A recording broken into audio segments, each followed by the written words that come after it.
It only works for the camera. Oh, okay. Then I'll talk loud.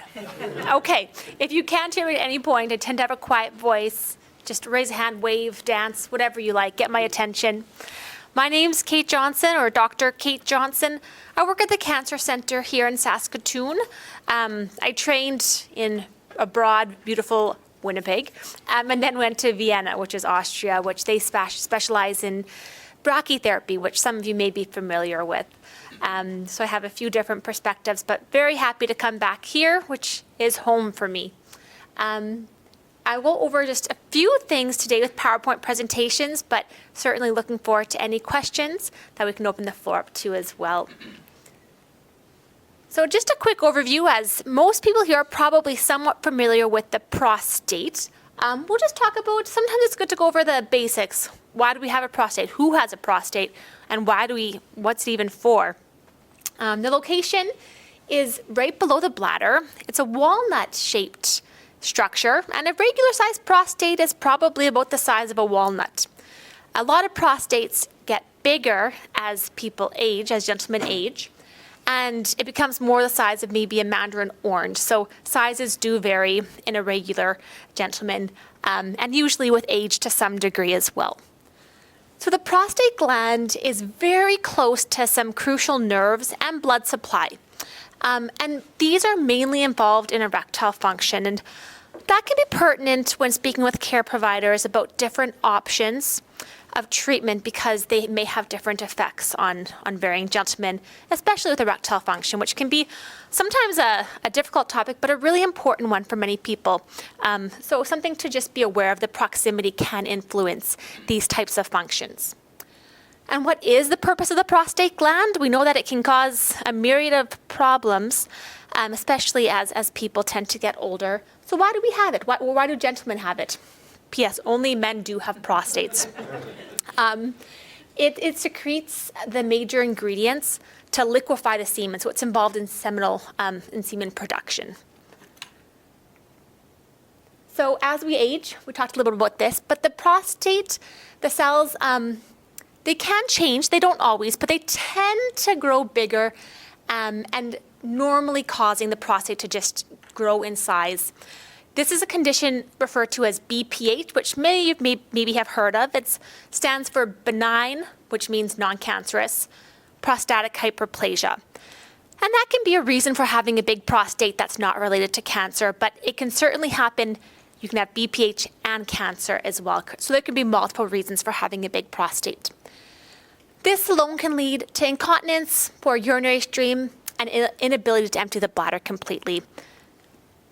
Now, prostate gland cells are a little bit different, or prostate cancer cells are a little bit different. Changes in prostate cells can cause precancerous conditions, usually in an aging prostate, or in cells that aren't growing or dividing quite perfectly. And as one gets older, not that it's always with age, but that is one of the major risk factors. The two biggest risk factors for prostate cancer are being a gentleman, because we've established only men have prostates, and getting older. Every cell in our body does change as we age, and the probability of it not repairing perfectly or dividing perfectly does increase. In some cases, changes to the prostate cells can grow into cancerous tumors. So here's a close-up picture of the prostate. Up on the top is the bladder. Below it is a prostate gland, and then the little pink spot, whitish pink, would represent a small precancerous or cancerous lesion that's growing within it.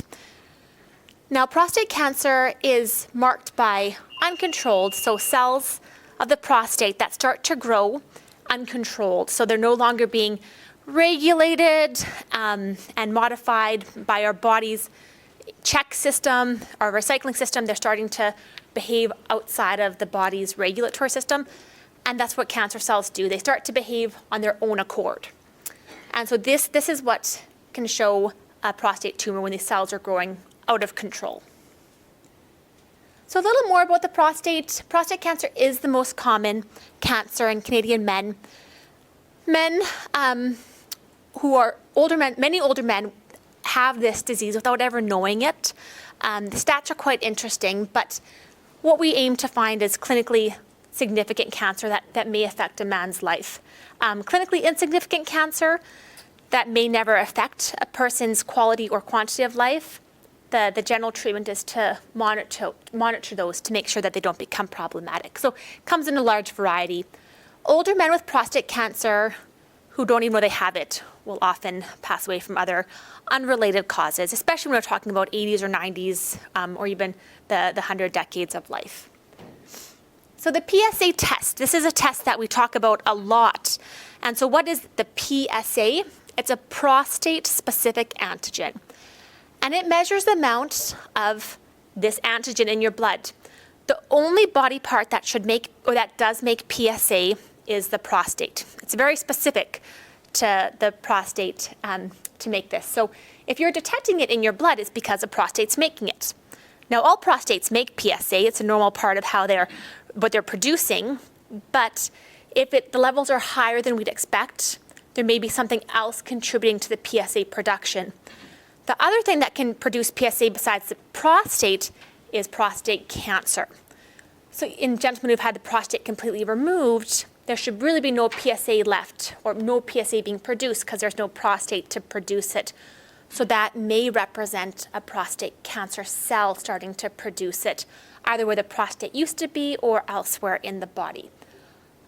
Prostate cancer is one of the very few cancers that we have a reliable and very sensitive test. And that means you can detect the PSA with microscopic tumor cells. So before you'd ever be able to see them physically on CT scans, bone scans, or even the new PSA-made PET scan, the PSA would pick them up at the earliest way to detect cancer cells. So many other cancers are difficult to detect in that they don't have a simple blood test.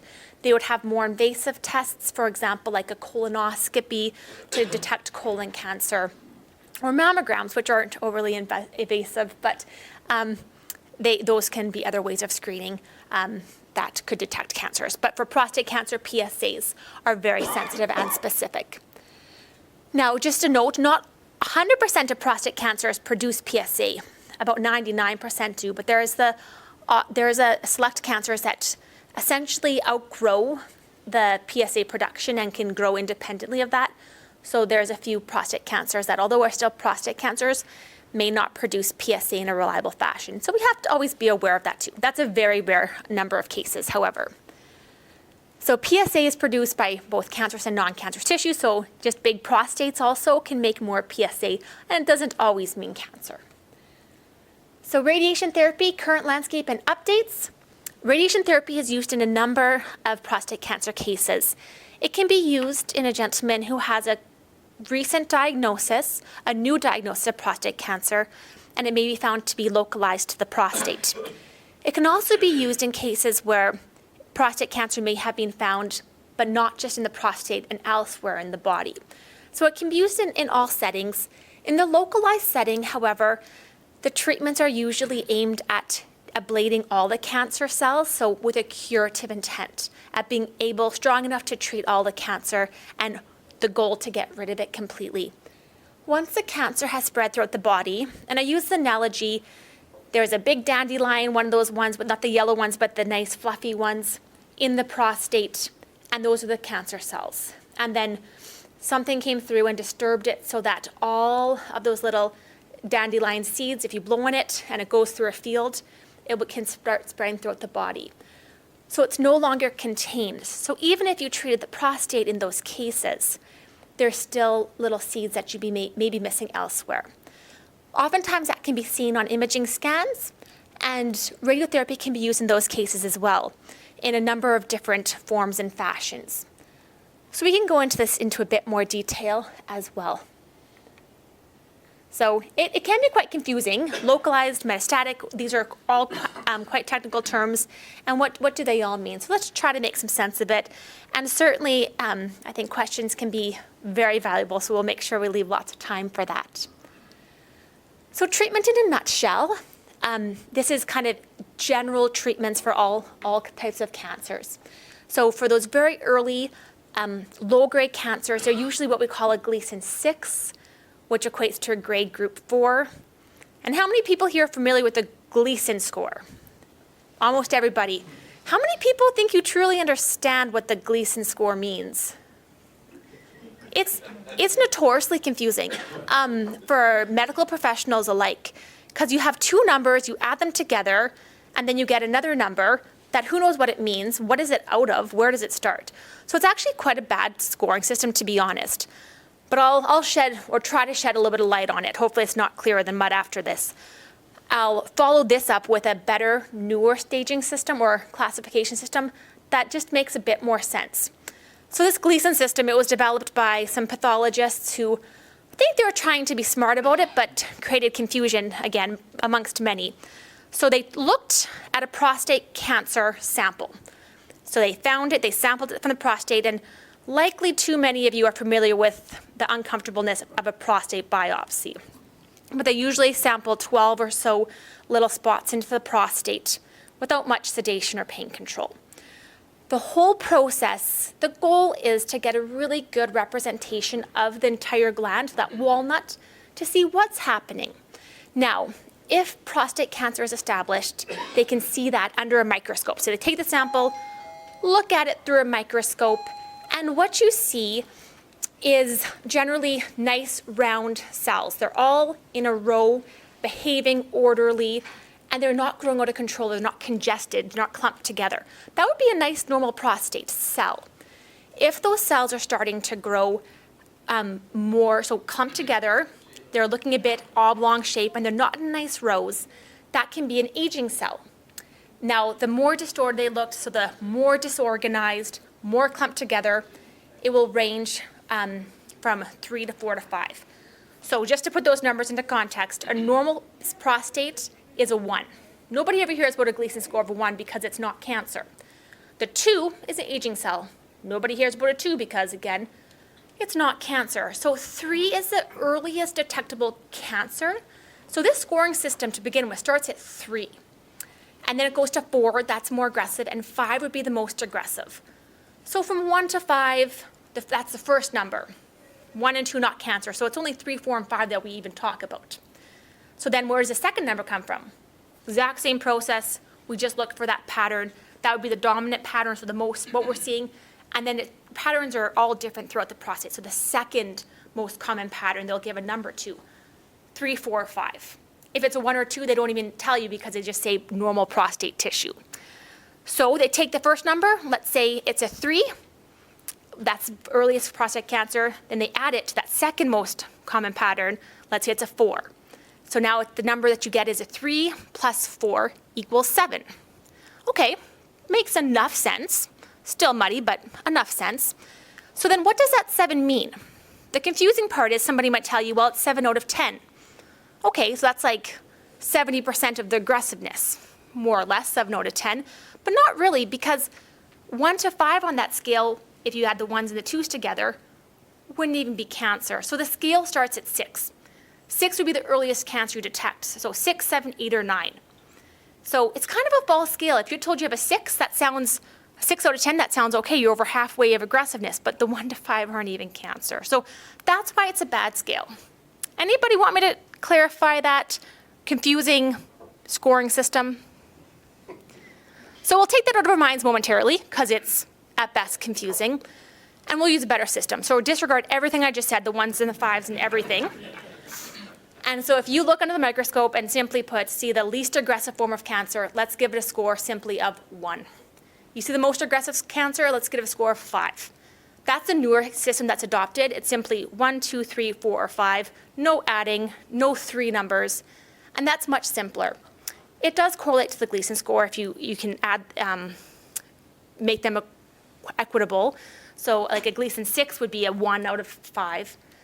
But for the simplest sakes, the newer system that we're trying to really talk more about because it's less confusing would be the least aggressive cancer cell is a 1. Said and done, that's the whole score.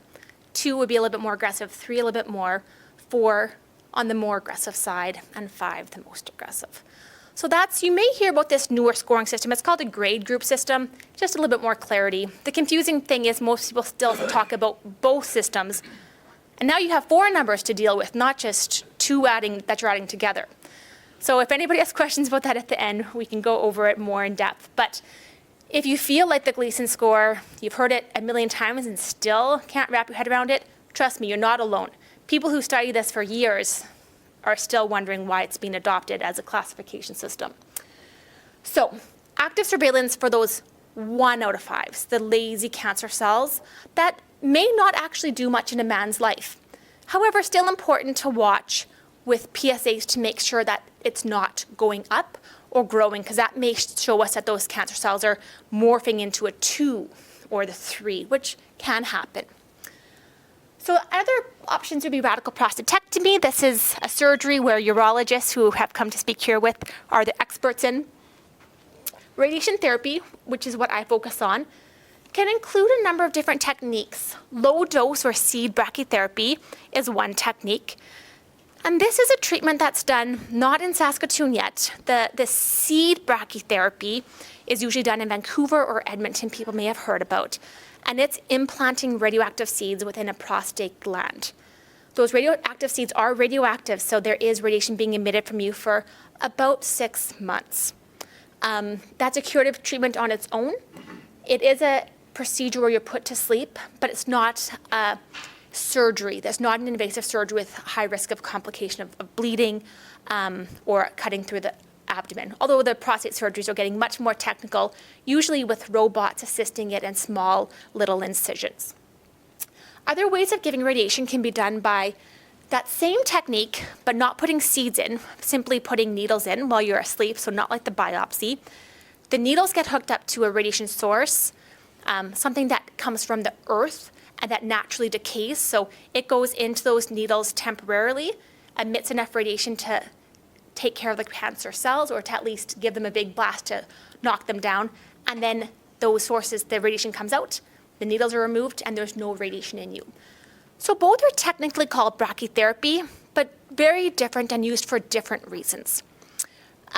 Typically, this seed or low-dose brachytherapy has been used alone for a curative treatment for lower-risk cancers. This high-dose rate's main use, which we do have in Saskatchewan, but not in Saskatoon, just in Regina, its main use is to add as a boost on top of the next thing we'll talk about, which is external beam. There are many trials, quite a few trials, and over several years now, looking at can we use this high-dose rate as just the only treatment to treat lower-risk prostate cancers, similar to how we use the seed treatment. So far, we don't have any high-level evidence to tell us that it's just as good. It's getting close, but so far the specialists and the experts in the area, we're trying to figure out what the perfect dose is, and if we do it once or twice. So I think it will come that may be an option very similar to the seeds, but radiation does not stay within you, would be the main difference. Still very new, but that's one of the areas of radiation oncology that probably in the next several years we'll see more use of rather than just a boost that is paired with external beam. By the way, low dose rate can also be used as a boost instead of high dose rate, just not commonly done in Saskatchewan because we don't have access to that low dose rate. Other places in the country and in the world may use a low dose rate. It's falling out of favor though just for patient convenience and having the seeds stay within them when we have the option for having needles temporarily put in. No advantage either way for the boost portion of it, both are equivalent, just again, different side effects and different logistics. So the next way of delivering radiotherapy is through external beam radiotherapy. And again, that can be given alone or with the boost. External beam radiation is a little bit different. I know all you can see me in the room, but camera as well. So external beam radiotherapy is how it sounds. We try to use terms that somewhat describe what's being done. So it's a type of radiation beam, and X-rays, or if anybody's had a CT scan, use powerful radiation beams, energetic beams that have the ability to go through bodies and take images. More powerful radiation beams than just for use for images start to ionize the cells, which means that it can cause damage to cells.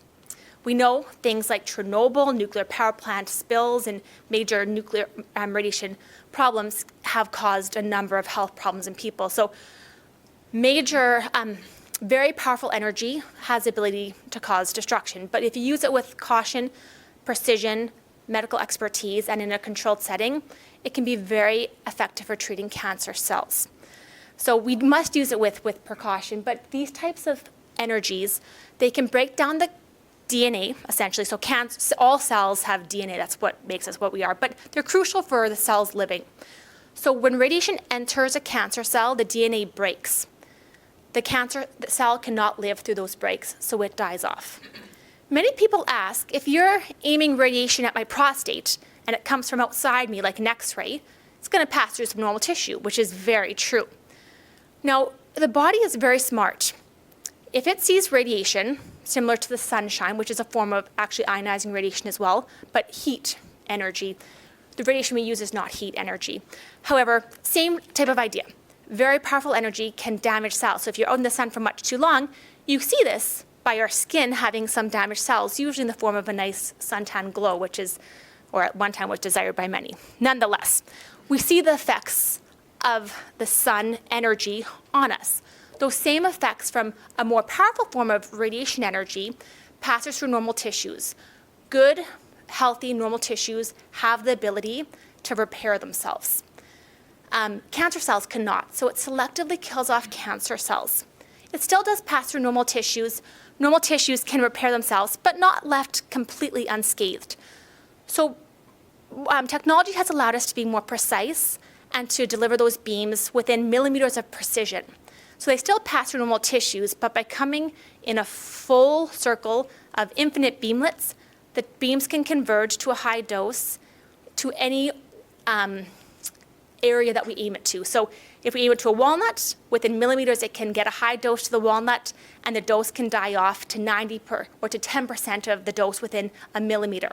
And so the area around it is getting small amounts, but very, very, very small. So we aim to avoid all normal tissue as much as we can, limiting the amount of repair it has to do, and therefore, if it repairs, it can lay down scar tissue, and scar tissue can also cause some troubles. So that's external beam in a nutshell, but lots of nuances, and certainly the way we deliver it from 10 years ago to 5 years ago to the current day has advanced significantly, mostly due to technology advancing and the way that we can be more precise with delivering them. Now, other ways of treating it that aren't directly to do with radiation therapy but can be paired with radiation include androgen deprivation therapy, which is a type of treatment that blocks the food supply to prostate cancer. So prostate cancer is very smart, and as the prostate's gland function is in semen production and infertility, the hormone, the sex hormone as we call it, or the fertility hormone, testosterone, which is involved in many things, but when you're a young man, 12 or 13, going through puberty, hair growth, muscles, energy, sex drive, all these things change. Testosterone is the main hormone that is in charge of that. So with the prostate being so involved in that process, it's evolved to be very sensitive to testosterone. Again, testosterone, a male hormone, that's good in many regards. But the prostate and the prostate cancer cells, they start to use it as food supply.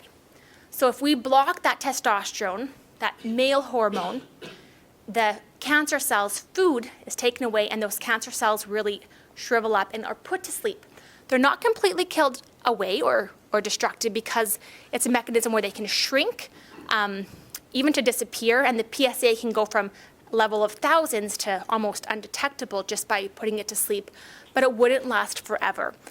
Eventually, those cancer cells may start to outsmart the anti-testosterone treatments and grow independent of it.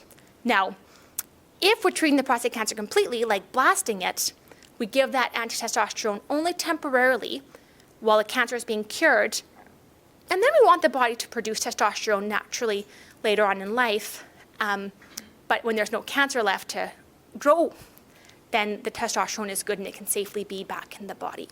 That's not always the case. Sometimes it's taken away from the body or deprived. We call it androgen deprivation on a long-term basis, and for different reasons and with different benefits.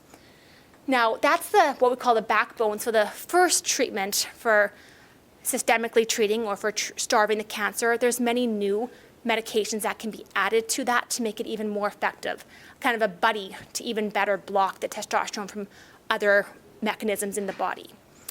And then other systemic therapies. So the systemic therapy means treatments that go throughout the whole body. So radiation is aimed at a prostate or prostate and lymph nodes. Surgery is aimed at removing the prostate. But systemic therapy are either injections or pills that go throughout the whole body and can sweep up cells throughout the whole body. So other treatments that can be used, there are chemotherapies, anti-androgens, similar to androgen deprivation therapy, but other ways of blocking testosterone. And then more targeted treatments, monoclonal antibodies, immunotherapies, so very individualized for the type of cancer or person. And then radium-223, which is commonly used, and one that we'll talk about at the end as well. So radium-223 simply is a systemic therapy because it's put through the whole body. It's an injected form of a radioisotope, and it attaches to calcium in bones. So if there's cancer of the prostate in bones, it'll attach itself to the prostate cancer cells and destruct them. And it can go throughout the whole body. So it's used in many cases, and it would control the cancer cells in the bones and shrink them down, but not get rid of all of them completely. So it's a control endeavor treatment. A newer one that we'll talk about at the end is called lutetium. That's not currently widely available, but it's coming. It's coming actually quite strongly, so we will certainly focus on that. So there's your radical prostatectomy, the one thing that I'm not an expert in, that the urologists do. There's your prostate on the left-hand side there, and then to surgery it or to remove it with a radical prostatectomy, it's gone on the right-hand side. Surgery is not quite that simple, it's much more complex, but the visual representation of it is simple to conceptualize. So we talked about different radiotherapy options. Up on the top is a picture of what radiation kind of looks like. We'll go over that a little bit more. So this is a CT scan, and I find that these scans are always so tricky to understand what we're looking at. It looks a little bit like a fruit bowl, maybe. But what we're really seeing is a CT representation of a man's pelvis. So a gentleman would be laying on a bed. This is the bed. It's kind of flat. The top portion is the lower abdomen. This green is the right femoral head, and the other side is your left. So this is a picture of a man laying on a bed, back here, front there. Your head is out here, and your feet are kicked out here. So if I were laying on the ground with my feet out here, head here, that's the proportion that we're looking at you. Now, this is always a term that's used, although I think it's terrible.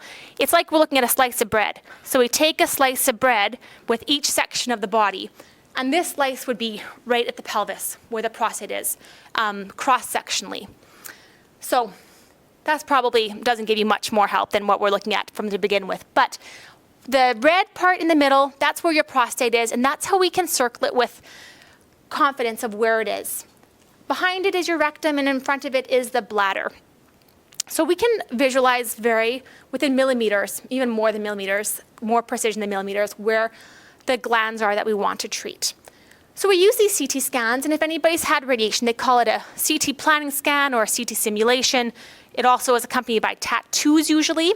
And this is what the doctors are doing. They're looking at slice by slice. Each bread slice is actually only 2 millimeters thick, so it's very precise to how closely we're looking at the prostate gland.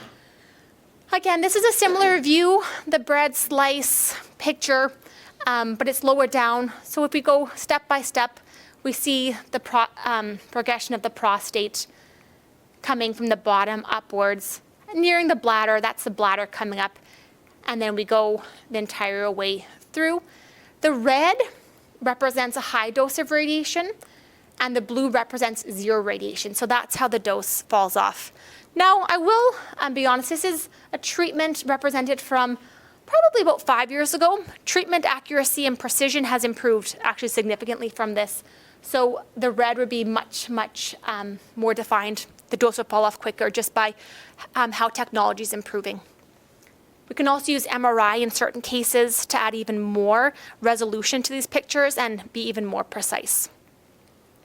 I think, am I going the right way now? So that's kind of what radiation would look like from an imaging perspective. So radiation does continue to advance with technology, but other ways.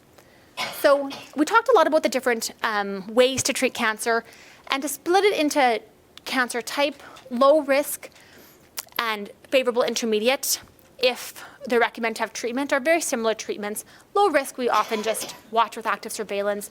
The surgery that we spoke of, or radiotherapy, including that seed or external beam, could be options. One of the new things with external beam radiation, the external form of it, that's changing is how many treatments we give.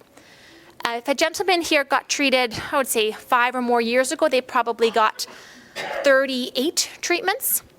And then if they got treated 3 or more years ago, or roughly that, it would probably have been down to 20 treatments, 20 or 28. And now 20 is currently what we do for most gentlemen. However, there's newer studies showing that we can do even less. So when we are doing less treatments, it's not because you're getting less radiation overall. It's higher intensity radiation each time over fewer times because we can safely do so. So what's really changing now is how precise we can be. And so rather than giving 20, we can give just 5. But more intense each time. For these treatments, they're not given on a Monday, Tuesday, Wednesday, Thursday, Friday daily basis like most radiation is. They're given Monday, Wednesday, Friday, every second day because it's so intense. It also requires a use of an MRI so we can have the highest resolution.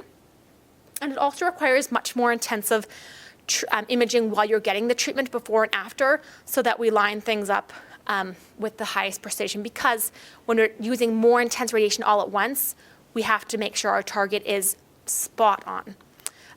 In the past, when they did not have as advanced of imaging techniques, they had maybe only had simple x-rays to look at things. This is a CT scan that we were looking at before, by the way. I think I mentioned that.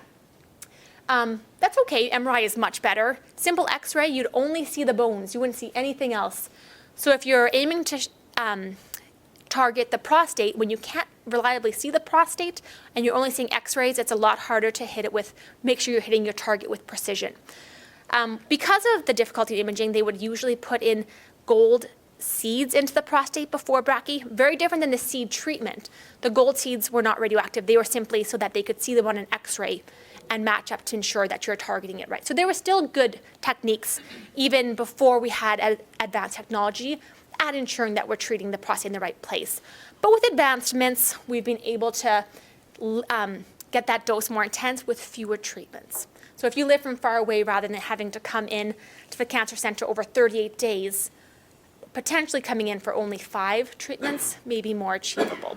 So always we want to have cure, optimized, but also quality of life and respecting people's time and travel as well. Now, low risk favorable intermediate therapy, I put these in here because I do get asked quite often about them, and I think it's worth mentioning. These are non-standard treatments. So if you look at guidelines from North America or from Europe, there are options that would be standard, or in other words, options that we have high level of evidence and long-term outcome to tell us about the effectiveness, the benefits, and the risks. These treatments are newer, or treatments that don't have as clear of evidence about the benefits and risks. So cryotherapy is actually used in many settings, most commonly as a backup.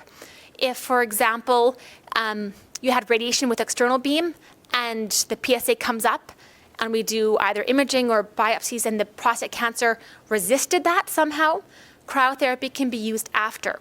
You couldn't get that full dose of radiation again, that would be too much on the body, but cryotherapy, which is freezing essentially the prostate, there is some evidence for it used in that case. Using it up front as a curative treatment, we don't have as high of evidence, so it still would be a non-standard approach, and these are usually being offered in private clinics and usually paid out of pocket, mostly because they don't have that high level of evidence. Being standard options are not funded on a national or international level at this point. And it's pretty consistent, North America and Europe, their guidelines are very similar. Now, these treatments are much more accessible in places like the United States because it is a privately funded for the more or less healthcare system. So that changes access. High intensity ultrasound, high intensity frequency ultrasound, or HIFU, is another one. This was a very, I think, more popular topic when it first came out about 5 years ago. It's fallen out of favor because evidence just hasn't shown that it has the long-term control. So again, lack of long-term evidence hasn't really shown to be as equivalent to the standard options. It's not talked about quite as much anymore, but still people may come across it or read about it or hear about it. The newer kid on the block would be MRI-guided focal prostate laser ablation. Now we're back to using that MRI, which is very precise, highest resolution imaging. And what this treatment promotes is focusing on just the prostate nodule that's forming the cancer and zapping that. So really able to avoid other structures because you're only treating part of the prostate. Now this sounds appealing and likely does have less side effects. It does lack long-term follow-up, and the concern is the prostate acts as a gland that's all connected. So we certainly do see on MRIs there's usually a dominant nodule where the majority of cancer either started from or is growing. Now, if you ever have seen a box of mandarin oranges around Christmas, which we're quite far from now, but there's usually at least one moldy one in the box. If you're lucky, there's none, but I find there's usually one. Now, if you still attempt to eat that moldy orange, but only eat the half that doesn't have mold apparent, you might bite in and say, well, that still tastes like mold, and then not go on to eat it. I've at least done that once or twice. The tricky thing is the orange looks fine for the most part. I can see the visibly wrong part, so I cut around it, I peel around it, and then I eat the normal appearing part. But although I can't see the molds, I can still taste it, so it's there to some degree. The prostate's similar. We may not be able to see with as much precision on imaging where the microscopic cancer cells are throughout the prostate, but it typically behaves in that fashion where we would be missing microscopic cells. So it may control cancer for a period of time by taking out the majority of the bad actor, but you're still leaving behind some cells that could have the probability of growing and picking up speed in the future. So those are kind of newer ones. Those are thermal energy, so they're actually using heat energy, like the sunshine, but much more intense. Non-thermal energy, and this is a new one too, it's called nanoknife. It's an electrical current, and it's irreversible electroporation. Sounds like a big mouthful of Latin, who knows what, but what that means is it's basically blocking the channels in the cancer cell so that they are shut off and they die. In lab studies, in Petri dishes, and in even animal studies, it's looking appealing.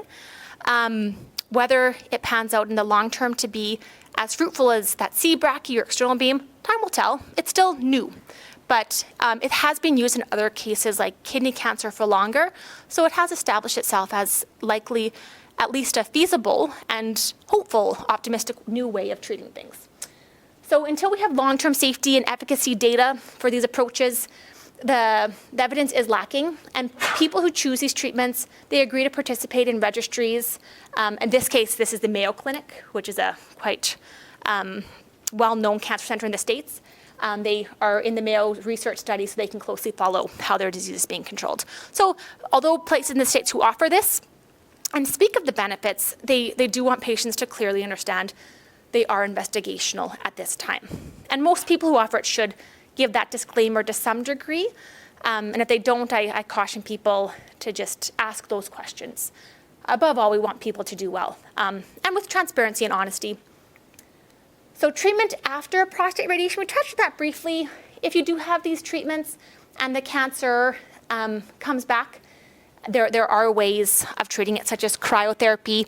If you have external radiotherapy and the cancer comes back, which is a very rare occurrence.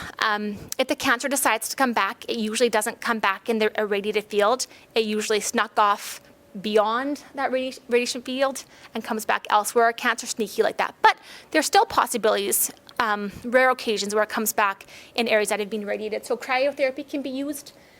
Salvage radical prostatectomy can be used. However, don't tell the surgeons I necessarily said that, because I have yet to see it ever happen. The surgery itself is very technical to begin with.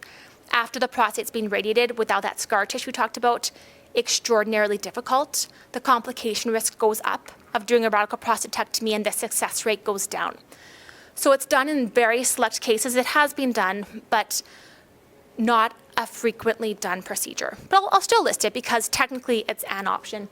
And then brachytherapy, that seed therapy, although still radiation can be used, and that's kind of a new upcoming thing in the research that's showing very good results of giving seed brachytherapy after external therapy as sweeping up what may have been left behind.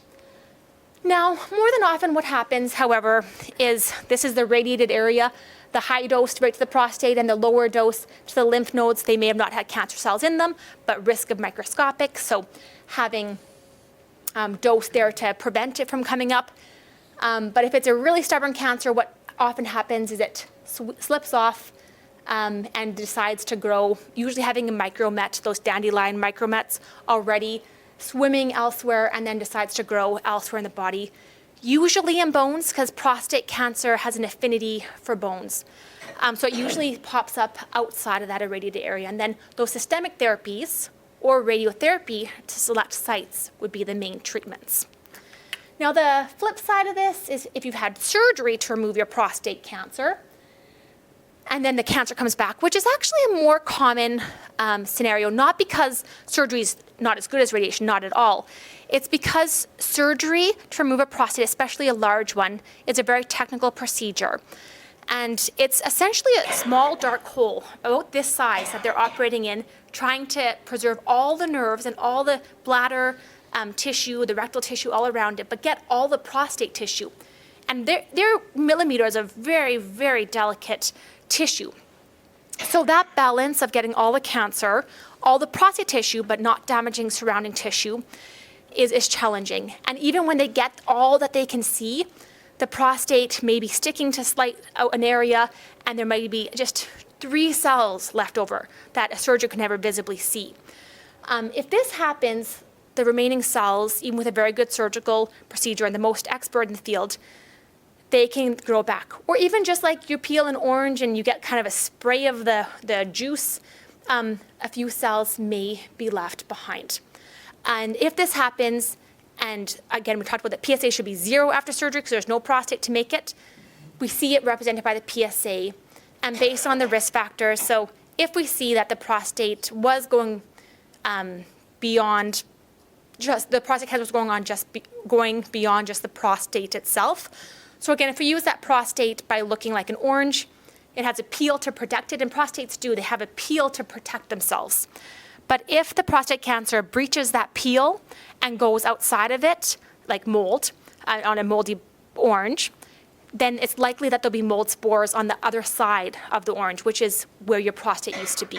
So that's a risk factor for there being a few cancer cells left behind you. That would be represented either by high-risk features, which are listed here. We won't go too in-depth into them because every case is unique. But the most convincing way of knowing if there's cancer cells left behind is a PSA either rising afterwards or becoming detectable if it was previously undetectable. In those cases, radiation is used after surgery to sweep up what may be left after surgery as still a curative approach. That's more commonly done, or in the other case, if it did sneak off to lymph nodes, which are the first glands it would spread to in the pelvis, radiation is recommended in that case as well. So it's a more frequent situation where a man would have a prostatectomy, a surgery to remove the prostate, and radiation after. I would say that's done in, depending on your stage of cancer, to 30 to 50% of men, whereas the opposite of having radiation to treat it and then being able to surgically remove it after is quite rare, and more so the challenges and the way it behaves.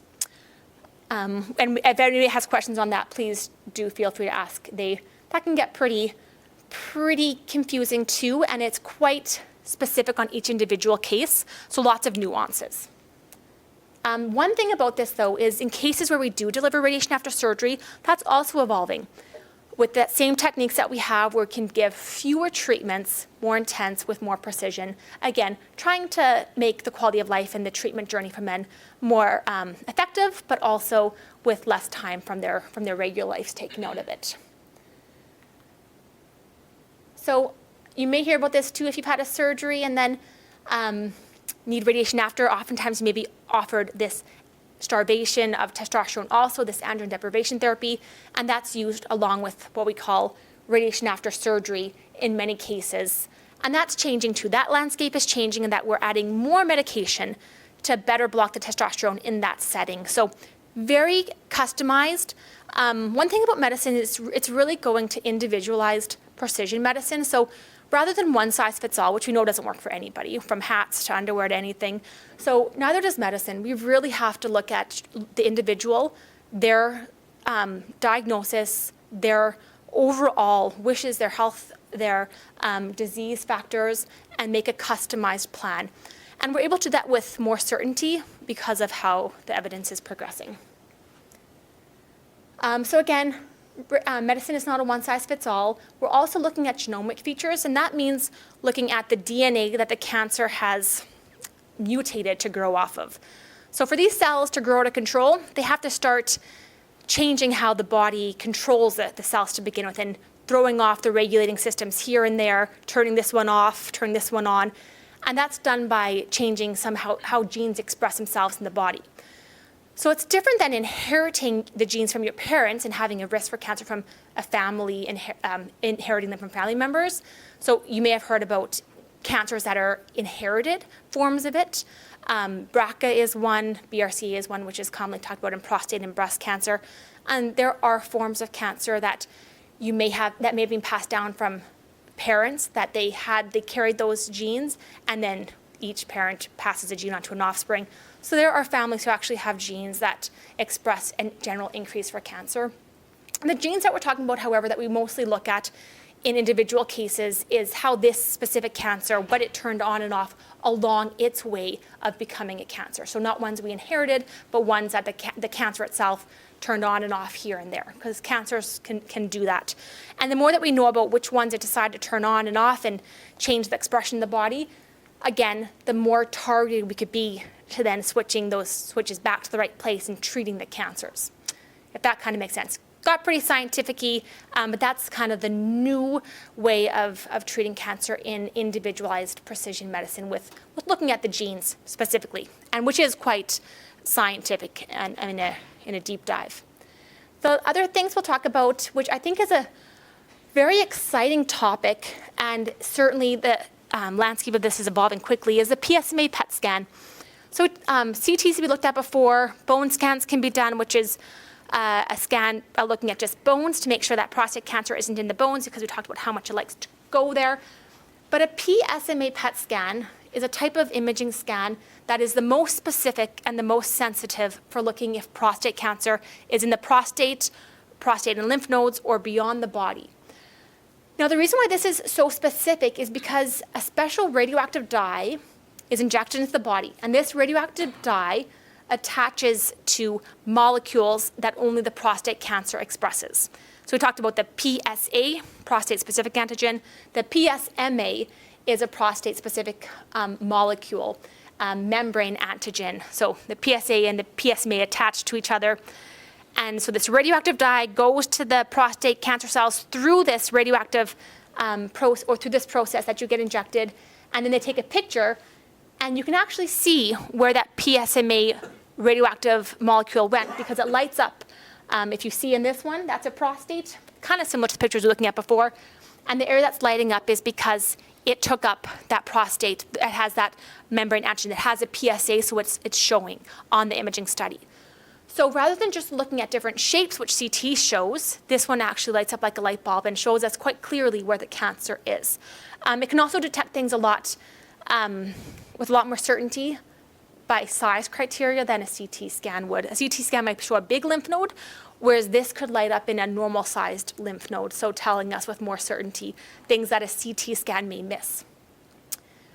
Any questions about the PSMA PET scan? It's quite commonly talked about, and that's a way of describing how it works, but it can be used in a multitude of different ways to detect cancer if it's coming back, to detect cancer if it was there in the bones to begin with. Yes, please. The question is, using PSMA PET as a diagnostic tool before treatment, and then also after treatment for recurrence. Yeah, great question. So it can be used in both those settings. Since the availability of it has become, since it was available, the clinical reasons we're using it for are expanding. So when it first was available, we'd have only a select patients, the fewest that we could use it for because it was just so hard to come by. And now that it's more available, we can use it for more settings. Ideally, we use it in both settings that you asked about in diagnosing it. So in a newly diagnosed prostate cancer, rather than using the CT and bone scan, which aren't as good, using the PSMA PET scan to know with more certainty if it's in other places in the body. Then we can be more certain. Sometimes you may have heard from a provider, a care provider, that the bone scan looks like maybe it's there, but I can't tell because it might just be arthritis. And that's a hard thing to hear because if there's a question of cancer being outside the prostate, but they're not sure, that has a major impact on management. So a better test that tells us with more certainty, I think, is imperative. And that's been an area in prostate cancer and in all of cancer that's been lacking. And this is, I think, a breakthrough in telling us with more certainty. After treatment, same goes. If the PSA is coming up when it was otherwise stable or low and then starts to grow, we ask the question, where in the body is it growing? And CT scans and bone scans may miss it. It may not be in the prostate, so a prostate MRI may not catch it. This is currently the best way that we have to look at where it may be coming from and localize it, which creates more options too. Any other, yeah? Why wouldn't they just do a PET scan? In everybody? Yeah. If we had, if we don't get into a large political debate today, which we won't, simply put, if we had access to it, everybody would. Yeah. And anybody who would at least warrant a CT and bone scan in the very low risk Gleason 6 cancers or the ones, they may not have any benefit from them. And then it may not be worth putting them through a scan that is time for them, and it does give you radiotherapy because it's a radioactive ligand. So always discussions with the patient, but I think it has a benefit in almost everybody. The biggest barrier to date has been the access to it, which again is why it's a political debate. But the government is certainly advocating for it because we have the evidence to tell us how beneficial it is. So with that said, quick history, it was in Saskatchewan about a year and a half ago. We had access to it here under a clinical trial basis, so not widely available. And the wait lists were getting long. Funding was also limited, and we knew it was only temporary. So that closed. We had no access, so then we were sending patients to Burnaby, was the closest. The province started to see the need for it, so was funding it, but still traveling all the way to Burnaby, accommodations, travel is hugely cumbersome for most people. Edmonton opened one up, it was a private center, but the province was funding our patients to go there. And then just about a month ago, it opened it back up in Saskatoon, and it looks like it's here to stay. I hope we can keep wait lists down, but still be able to offer it to everybody. So one of the problems we had with it initially a year and a half ago here was that radioisotope that they use, they'd run out of it. And then if they didn't have it, people's tests are being canceled, which is, when they're waiting for cancer treatment, pretty catastrophic. So we have to really create a process and a system where access is readily available and sustainable. And that's what we're working on. We have a lot of people who are fighting tooth and nail and working with the government and other supportive measures to make sure we do have it available and sustainable. I think we've done a good job of it, but there's always room to improve, and so we'll continue to advance care. But great question. Probably in many cases, almost everybody could benefit from it. Yeah, really good question. Yes, please? Will this PSMA test also detect the microscopic cancer that spread? Really, really good question. So it's the most specific and sensitive imaging test for showing cancer. That means it can detect cancer at the smallest size and the earliest, when other tests might miss it, or even when it doesn't make things look big, it could still light up. It also can detect prostate cancer when the PSA is the lowest, but even this has its limits. So if, let's say for an example, a gentleman had a prostatectomy, no prostate, PSA should be 0, so the PSA goes to 0, otherwise known as undetectable. Then a year later it comes up to 0.1. 0.1 is still low, it looks like a great number, but that means it's being detected in the blood, so something's making it. Could a PSMA PET scan pick up prostate cancer in the body at that point? The statistical likelihood is about 2% of it picking it up when it's that low. If the PSA goes above 0.4, still low, the probability of the PSA picking it up goes up infinitely, now to like 20%. If the PSA is above 1, it's going to pick it up like 90% of the time. So how good this test is depends on the PSA level. And so they always actually do require the PSA level before doing this test. The interpretation of it needs to know what the PSA level is. Because if the PSA is 0.1 and we do the test, it may pick something up. But if it doesn't pick something up, then we can't say that there's no cancer. It just says it's too small to see on this type of scan still at this point. However, if the PSA is 9, and the only place you're seeing prostate cancer is right in that prostate bed and nowhere else, there's a high chance it's only in that one place and not spread anywhere else. Does that make some sense? Okay. Yeah, really good questions. I know this is a current, important and hot topic. Any other questions on it? Yes, please. I was reading a trial where they actually stacked the scans, the bone scan. CT, and they put them over one another? Yeah, yeah. And it seemed to show that the PSMA was much more accurate in delivery. And do you know if those trials have continued, or is just assumed that a PSMA, if your PSA is close to 0.1, you're about as good as you could get? Yeah, great question. So the trials that established the PSMA PET scan as being a reliable test and then confirmed it to be better than CT and bone scan at picking up disease, those verified based on CT scan, bone scan, sometimes x-rays or MRIs as well. And it was proven to be more specific and more sensitive, which means, just like you said, better at picking things up. So now that it's been validated, those trials are ongoing in some ways, but the evidence is there to support it. Now, the important thing to note is the PSMA PET scan wouldn't be the right test for you if the cancer grows to being PSA independent, where it's now using other things that it's growing off of. So I talked about 99% of cancer is creating PSA. If it's not a PSA expressing cancer, which sometimes those cancers morph into, the PSA won't be that good of a test either. In that case, there's a PET scan, a PET scan, that is exactly like this, but not just sensitive for prostate cancer. It's sensitive for all cancers except prostate cancer, I should mention, because the reason being, and this is sometimes a really good question I get before PSMA was widely available, but a PET scan, a basic PET scan, uses a radio tracer that picks up quickly dividing cells. So cancer generally shows up on it. Prostate cancer is a cancer, but cancers are all different. And it's actually a very slow-growing cancer on the spectrum of cancers. If you would compare it to lung cancer, or brain cancer, or colon cancer, in itself, it's a very slow-growing cancer. So that typical PET scan wouldn't pick up prostate cancer, but it would pick up other faster-growing cancers. So if the prostate cancer picks up speed so much that it's no longer using PSA to grow off of, the PSMA would miss it, but a typical PET scan at that time, because it's a quicker, more aggressive form of prostate cancer, may pick it up. So kind of confusing. There's more than one PET scan. This is the one that we use for 99% of prostate cancers. A typical PET scan usually is not helpful for most prostate cancers, except in those very, very few select cases. Yeah. How do you get one then? How do you get a typical PET scan? From here? The PSMA PET scan? Your provider can order it now that it's available in Saskatchewan. Yeah. There still is a criteria in Saskatchewan based on evidence of who it helps the most. So the question to your answer is, should everybody get one? Probably. Eventually, that may be the way we're going.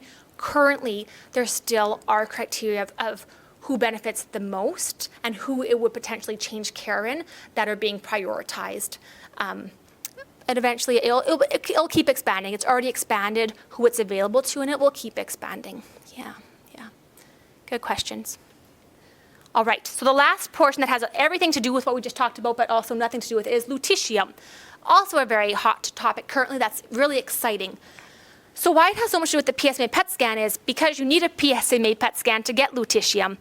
You need to be able to visualize, so what lutetium is, I should start with, is it's a treatment that's used for prostate cancer, as what we've talked about the whole day, but it's also a radioligand. But rather than attaching to prostate cancer cells and showing us where they are, it attaches to them and blasts them away. So quite appealing. We talked about that radium-223 way back that goes only to bones, and it can control them but not take them away completely. Lutetium is similar, but it goes not just to bones, but to every every tissue in the body, so it goes throughout the whole body, and can then wrap itself onto the cell. So that's what this radioactive symbol is. It's attaching itself to the prostate cancer molecule, and then it's zapping it essentially at a microscopic level. But very appealing. So who is it used for? Currently, evidence has shown that it's effective in treating prostate cancers that become resistant to typical treatments. So at this point in time, it's not replacing surgery. It's not replacing focal radiotherapy to cure cancers. But if the cancer comes back, like on a PET scan, and is throughout the body, rather than chemo in many settings or other systemic therapies, it can be used. It's radioactive. It attaches to all the cancer cells it can see throughout the body and basically zaps them from inside out. It's shown it effective at controlling it. It's a strong dose of radiation that goes to those cancer cells, and it kind of more than just puts them to sleep, but it hasn't been shown to take care of every last cancer cell to date. So at the top looks like a domino of dots, but what we're actually seeing on the far left-hand side is the PSMA PET scan in black and white. The dark is where the prostate cancer is, and front and back. And then after the PET scan, front and back, we can see that the splotches are much, much, much smaller. Not disappear completely, but certainly took off a big chunk of them. So that's more or less how it acts. Similar to how other systemic therapies work in that they can control and treat and shrink away cancer, but not to the extent where every last cancer cell would show to be completely ablated or completely killed off. But very promising. So currently it's being recommended for people who have cancer that's spread throughout the body that has become resistant to your typical androgen deprivation, your typical anti-testosterone and buddies. So we call that castrate-resistant prostate cancer. Those are the gentlemen that we have the data and the eligibility to show that there's a benefit for. So appealing. Is it in Saskatchewan? Not yet, but quite promising to look like it'll be here soon. Like if it was a movie coming summer 2025, something of that nature is what we hope for. Yeah, it was approved by Health Canada late last fall, Yeah. I think it was. And Yeah. It's in BC, it's approved in BC Yeah. and Ontario. Yeah, BC and Ontario have it. Largely privately funded though. Yeah. Although it's approved by Health Canada, it's not government funded yet, but it's changing. It's changing. And the how we are able to deliver it, we deliver very similar things. Radium is very similar. So in terms of capacity and knowledge and expertise in Saskatchewan, it won't take us much to get there. Again, some political debate, but I mean, I truly believe that the government has our back, and it just is allocating healthcare dollars as we best can, which again in a publicly funded system has its limitations, but we won't get into any political talks tonight. I'm happy to answer questions on lutetium too, because I think it's exciting, and I think it certainly is coming quickly and may open up more treatment options. Any questions on lutetium? And this is actually my last slide, apart from questions or anything else that I spoke on. I thought something lighter and fluffier to end this with was nice, but any other questions on anything we spoke of? Yes, please. That PET scan there, like, is that a machine, like an X-ray machine, or what? Yeah, it essentially looks like a CT scan. The difference being you get injected with this material ahead of time. The material goes throughout the body, and then the scan is able to pick up where that material goes. But it essentially looks like a CT scan. Yeah. And then do they put you through an MRI through a chamber? Yeah, you go through kind of a donut-shaped machine, not as small as an MRI. The MRIs are claustrophobic at best and loud, but this one's a little bit bigger space. Yeah. Important to know with any bone scan or PET scan, PSMA or otherwise, you are radioactive after. So acknowledging that, usually they give precautions for the first 24 hours to stay away from really small children, pregnant people, small dogs, things of that nature. Don't go on an airplane. You'll set off all the radars. Yeah, but only for 24 hours. After 48 hours, the radioactivity is completely gone. Drinking lots of water after these scans is really important too. It helps to flush out of the system. You don't want it in your system forever. It does not stay in your system forever. It washes out quite quickly, but surely drinking water helps. Yes, please. I've had the opportunity to go through the LU 177, Okay. and just wanted to mention that the protocol from the pharmaceutical company is that you sequester for 48 hours in a hotel.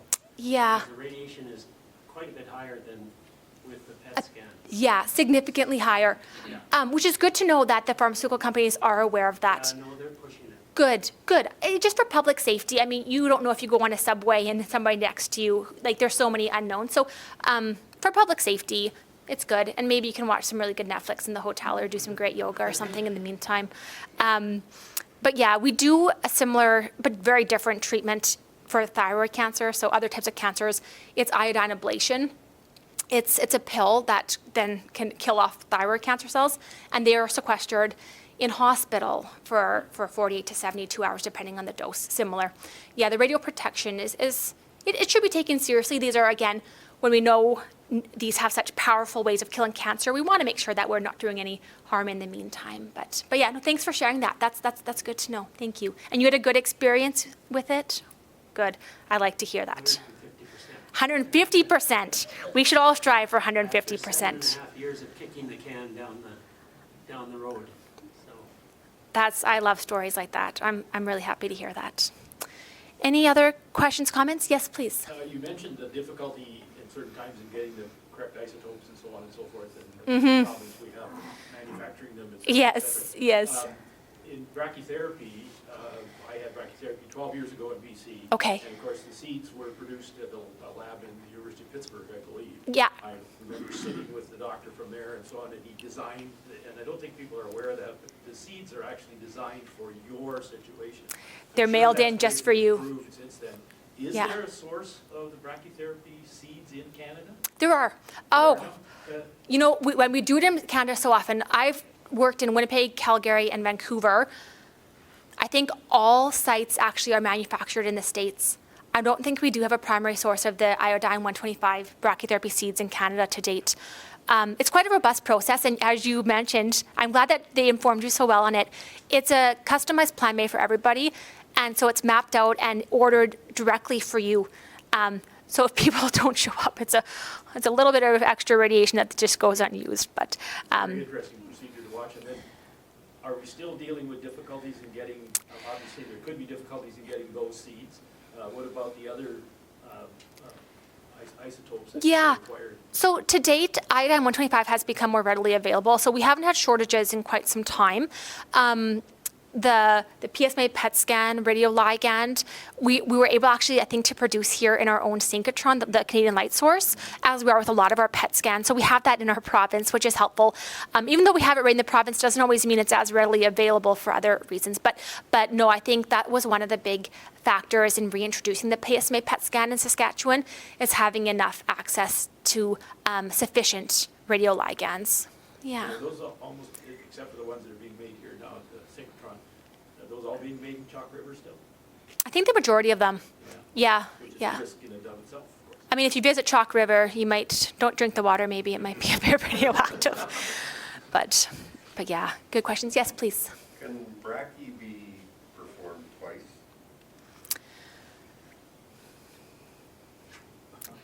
Generally not. If you've had high dose rate brachytherapy, along with external beam, so just as a boost, there may be a role for seed brachy after that, but generally not. And I say generally not because most things in medicine, it's not black and white. I usually say nothing's a guarantee and nothing's 100%. So generally not, but there may be very select cases that it could be, or to different places in the body, which isn't done as often, but so I would say generally not. So seed brachytherapy, for example, having those implants, even when the radiation dies off to zero, the radioactive seeds stay within you. They wouldn't have the real estate in the prostate to reinsert that many seeds to do it effectively. Yeah, you've probably seen the photos. It's chock full of little pellets that light up. They will be there forever, but they'll be inert. So if you have an X-ray of your prostate years after brachytherapy, you'll see it kind of glowing like a little snowstorm in there, but it's doing nothing, and they don't cause problems.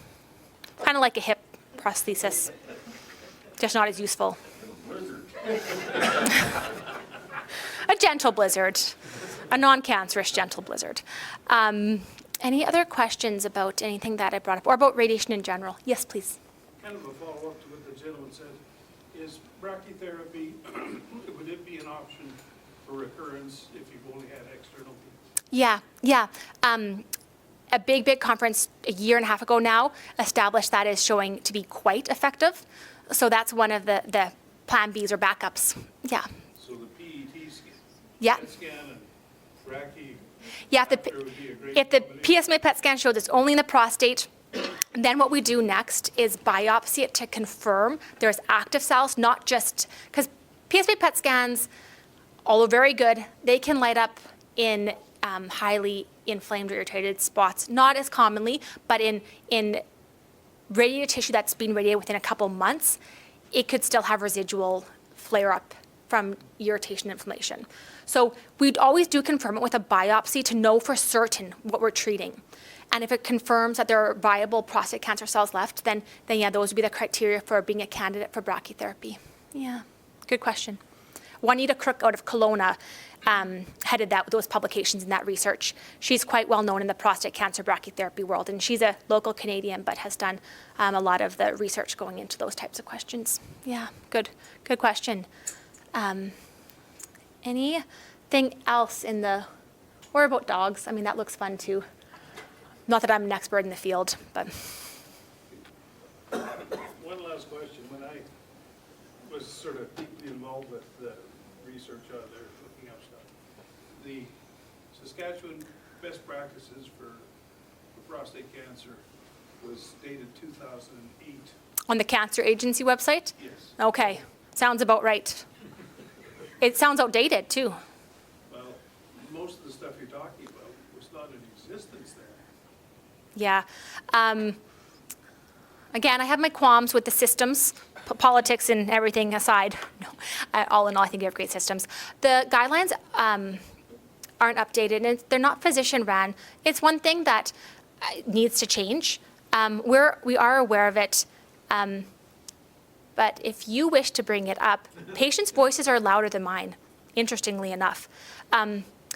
We had a similar problem with breast cancer a couple of years ago. Very outdated resources, and actually, if you're given resources in clinic, they're usually from BC or Edmonton or Alberta, who have up-to-date resources. So we just took the breast cancer ones down because they were actually not only outdated but incorrect because of the outdatedness. So that needs to change. It can change. It will change. It's not insurmountable. I mean, compared to getting PSMA PET scans in Saskatchewan, it's an easy endeavor. But yes, the more voices that patients speak up, it may happen quicker. I think they should just come down until they're up to date. And I'll keep voicing that, but I appreciate you actually acknowledging that. Very, very frustrating when you request a treatment that is working extremely well in trials, and you're told that no, it's not in the Saskatchewan best practice thing, you can't have it. Oh, and when it's out of date. Yeah, no, I hear you. Frustrating at best. If you do have these encounters in the future, certainly bring them up to your care provider. There's also other people you can go to talk about these things as well to create change. But no, I appreciate you voicing your frustrations, because although the majority of people are working to evoke good, timely, and fast change, there are still some things that need a little bit of a kick in the butt to get started on. So thank you. Yes, please. What's the situation in regard to hydrogel spacers? Very good question too. So hydrogel spacers, for those who don't know, I'll go back to my pictures, the one of the bread slicing. Here, so this picture is a CT scan. It's what we use to map out where the prostate is. This is your rectum, this is your bladder. This is actually a gentleman who's had their prostate removed. So you don't see the prostate. I'll go to one with the prostate because it's a bit more relevant. We'll go to this one. So let's say this is your prostate in the blue, and then right behind it in the brown, which is kind of hard to see, is your rectum. Not much space between those two.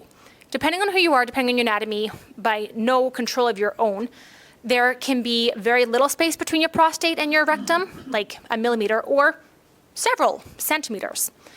We always aim to have people's rectums as empty as possible.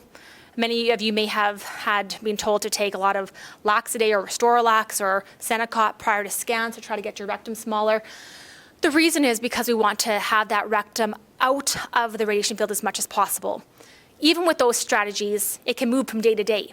So there's a technique called a hydrogel spacer, and what it does is it inserts a little pack of gel, hydrogel, between the rectum and the prostate to create a nice space and to ensure that there's in everybody more of a space. It's depending where you live, depending on which country you're in, it's more accessible. In Canada, it also depends on which province you're in and how accessible it is. It's in Saskatchewan now. It certainly has a benefit. Currently, it's being done in Regina, but in very select cases.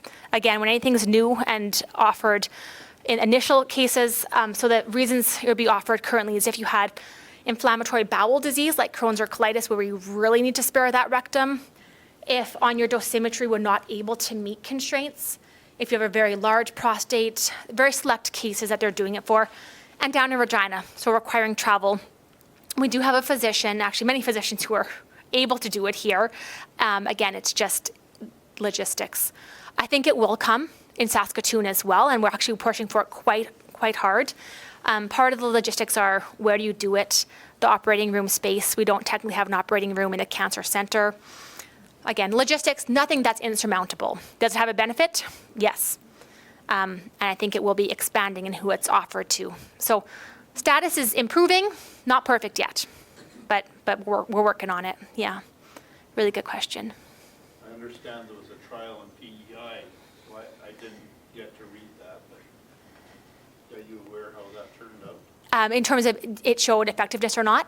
Yeah, Canadian RAND trial, preliminary results show that, not surprisingly, it was effective for sparing the rectum. Yeah, and the more evidence we have, like theoretically, seems brilliant. In theory, not everything pans out to reality. Maybe this hydrogel spacer dissolves too quickly and it's only there for 1/10 of the treatment. Maybe it moves off to the side and it's not helping to displace the right tissue. So that's why trials, to make sure that in theory it pans out in reality, are helpful. Otherwise, we'd probably make more assumptions that are not all that helpful. But yeah, preliminary, it looks like it indeed does seem to stay in place and be a helpful treatment. It does dissolve eventually, so it's not there forever. And so you do have to finish treatment within a timely fashion too, as it stays throughout the duration of treatment as far as the evidence shows. Yeah, really good questions. I'll ask you a question. I had my surgery done in December. Mm-hmm. My prostate, or the PSA levels dropped down to nothing. Mm-hmm. But one of the things the doctor said, well, you go for radiation treatment or just monitor it. And I decided just to monitor it. Okay. Why would you recommend Okay. radiation after you've had this? Good question. And I'm glad you asked. So now I can go back to my slide that I kind of skipped over. Where is my, no, let me go this way. Yeah, no, really good question. This gets very nuanced and very patient specific. So if you have access to your pathology report, you may be able to, with the information I'm sharing with you, you may be able to piece together the information. And if not, ask your surgeon, or if you have enough time, ask to see a radiation oncologist to go over it with very specific to you. But in brief, I will find, there we are. So if you've had your prostate removed and the PSA goes to undetectable, undetectable means less than, you always see this less than sign, 0.03. If you see that, that's a good sign. Even if you see that, and the only reason that we'd still offer radiation off the get-go, even if you see an undetectable PSA, is if they removed the prostate and the lymph nodes and it made its way to the lymph nodes. The reason why we'd still offer radiation after is because to travel from the prostate to the lymph nodes, which are alongside the side of the pelvis, it has to go through lymph channels, so highways to get there. So it's already proven to spread outside the prostate, and they can't surgically remove the lymph channels. They can remove a number of lymph nodes, not all of them, so that probability of there being microscopic cancer cells that aren't being detected on by PSA yet, and then picking up speed in the future is so high that it's worth a discussion. So that's the only reason why considering radiation after surgery with an undetectable PSA. Other cases, if your PSA is undetectable, but you have multiple high-risk features, such as that mandarin orange had the mole growing outside of it. It's called extra capsular extension. It's growing outside the capsule. That's a high-risk feature of there being microscopic cells left. Or if you had positive margins, so they see that the cancer went to the edge of where they cut it out, that's another reason. And then also having a higher Gleason or grade group score, so the 4s and the 5s would be another reason to tell us that it's a higher probability of coming back. However, if those are the cases and the PSA is undetectable, generally what we recommend is to watch, and to see even a radiation oncologist is reasonable, to watch the PSA every 3 to 6 months, and if as long as it stays undetectable, well then we've monitored the cancer so closely that it's shown that it's actually not coming back despite these high risk features. But at the soonest point, if it's ever going to come back, starting radiation at the soonest point, so let's say it does come up to 0.1 or 0.2, starting radiation before it's 0.1 or 0.2 is the most effective. Still treatable if it's higher than that, but it is more effective and less treatments in terms of escalating with androgen deprivation therapy, the lower it is. So there may be benefits to seeing a radiation oncologist and having them monitor you or discuss those based on each individual situation. One of my favorite things to see after prostatectomy, however, is undetectable, and hopefully it stays there forever. Yeah, important no matter surgery or radiotherapy to keep that PSA being monitored because it can do sneaky things. The goal is to keep it undetectable forever, but having close surveillance on it helps us ensure we can initiate treatment within a timely and appropriate way if it ever does decide to sneak up. But again, goal is to keep it undetectable forever. Yeah.